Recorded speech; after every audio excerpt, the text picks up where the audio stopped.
toujours rêvé de participer à Motus.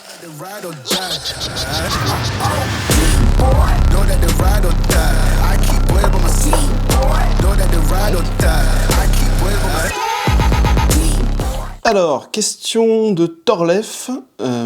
Encore un aspirateur ACPF MDR, une formation de 3 à 6 mois LOL. Mettre ça sur un CV, ça fait juste rigoler les employeurs. Faire du dev web, c'est un métier, ça s'apprend pas en 6 mois, pardon.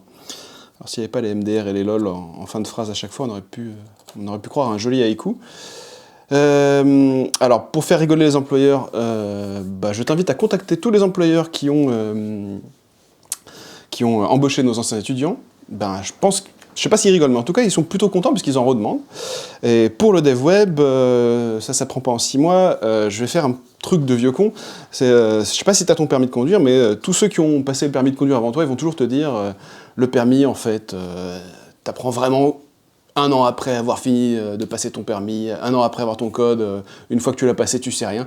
Et le dev web, je suis assez d'accord, c'est à peu près pareil, hein, sauf que nous, on n'a jamais prétendu faire de vous des experts, on fait de vous des devs juniors, vous avez les bases pour vous lancer dans le métier, pour être embauchable, et une fois que vous êtes lancé dans le grand bain, après, c'est à vous de faire vos armes. Hein. Ok.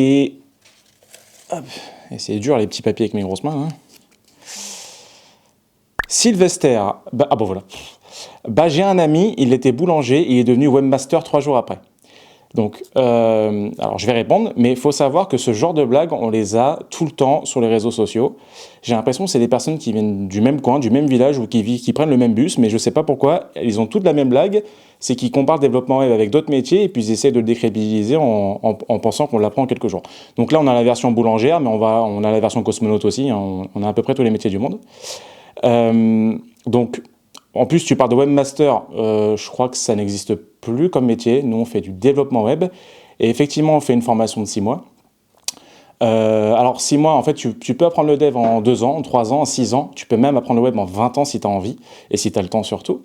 Mais nous, 6 mois, on a jugé que c'était la période qui était idéale pour te donner le maximum de compétences, dans le minimum de temps, puisqu'on s'adresse quand même à des personnes qui sont des adultes, qui ont peut-être des vies chargées, des enfants, une famille, qui n'ont pas forcément le temps de faire 3 ans d'études.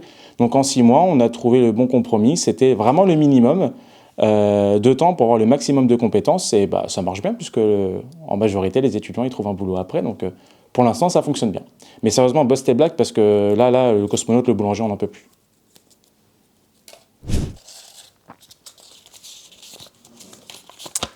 Alors, James Quinquin.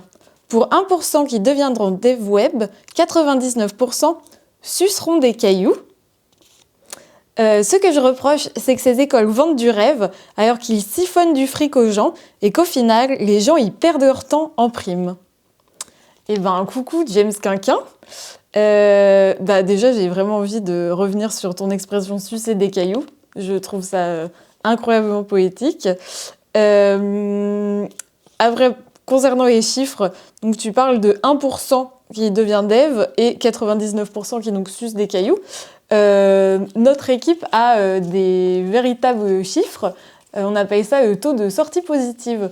Donc ça va être les gens qui, à la suite de notre formation, soit ont trouvé un emploi en CDD, CDI, soit se sont lancés en tant qu'auto-entrepreneurs et ont déjà des missions, soit ont trouvé un stage, soit partent dans une autre formation, mais de niveau supérieur à celle qu'ils ont suivie chez nous. Et ce taux de sortie positive, il est de 65%. Donc, si je reprends ta formule, on est sur du 65% qui deviennent dev web et 35% qui, on espère, ne sucent pas des cailloux. En fait, nous, ça va être les sorties positives, c'est des gens qui restent dans le numérique. Donc, par exemple, si vous avez suivi une formation chez nous et issu de ça, finalement, vous devenez céramiste, c'est super pour vous. Moi, j'adore. Mais on ne vous compte pas dans nos sorties positives parce que on pense que 6 mois de formation chez nous vous auront pas permis de devenir céramiste. On sait faire beaucoup de choses, mais peut-être pas ça. Et donc voilà, donc c'est un chiffre qui est moins spectaculaire, mais c'est notre véritable chiffre et on le met en avant souvent dans la communication parce qu'on essaye d'être le plus transparent possible.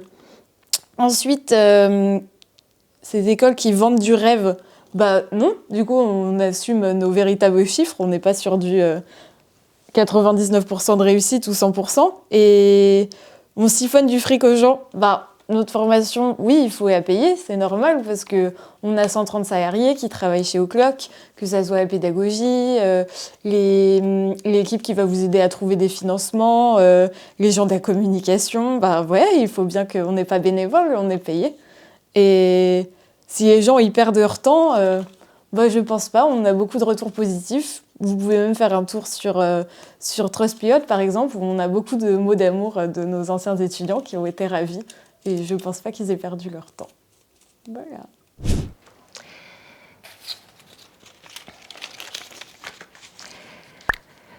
Rabin Malin qui nous dit « Ça sent la formation de qualité avec PDF et formateur posté devant son smartphone. Allez les jeunes, faites gagner des sous aux organismes de formation.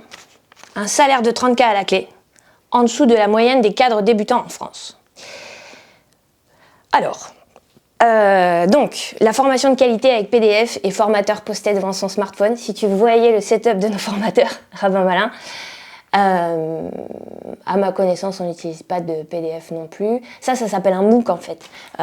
Nous, ce qu'on est, c'est une école qui fonctionne en téléprésentiel. Donc, c'est comme dans une école, il y a cours. Le prof, il est installé comme dans une classe avec un tableau qui partage à la classe. Et ça dure toute la journée, tous les jours, c'est très intense.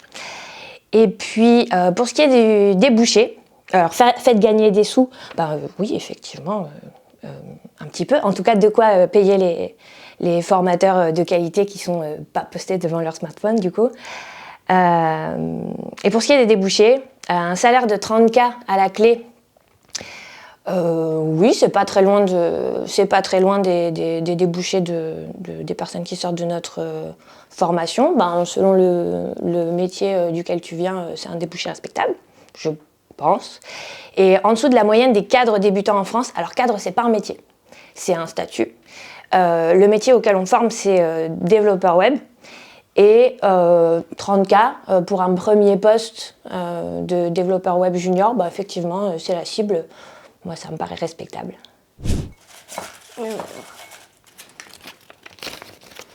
Alors, Hassani dit, si vous avez quelques milliers d'euros à jeter par la fenêtre, donnez-le-moi. Ce sera toujours mieux que cette formation qui vous fera déboucher sur rien du tout.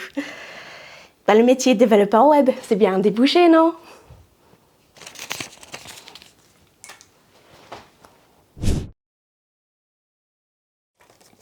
Donc là, on a une remarque d'Aurélien qui nous dit 3 mois pour apprendre JavaScript, c'est comme 3 mois pour devenir astronaute.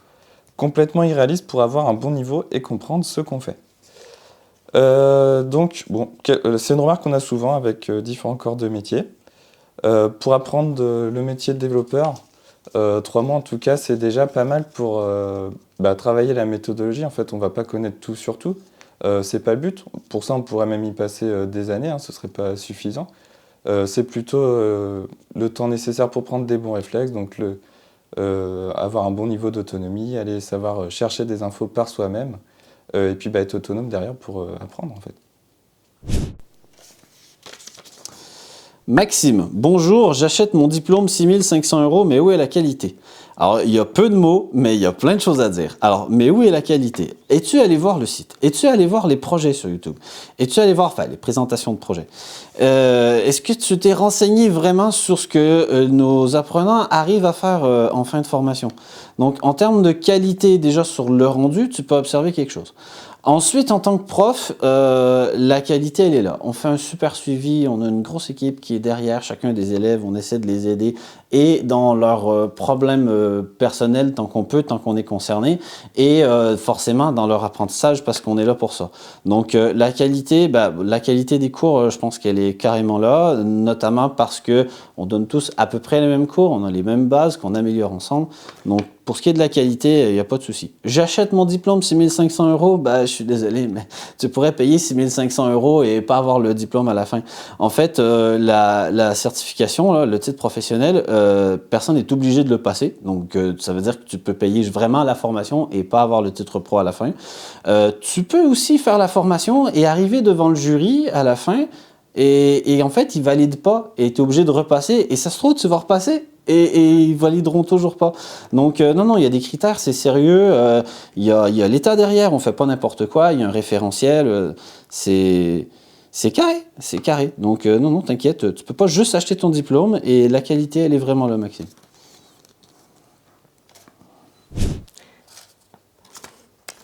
Alors, Florian, LOL, vous faites pas la formation devenir chirurgien en un an, je serais intéressé.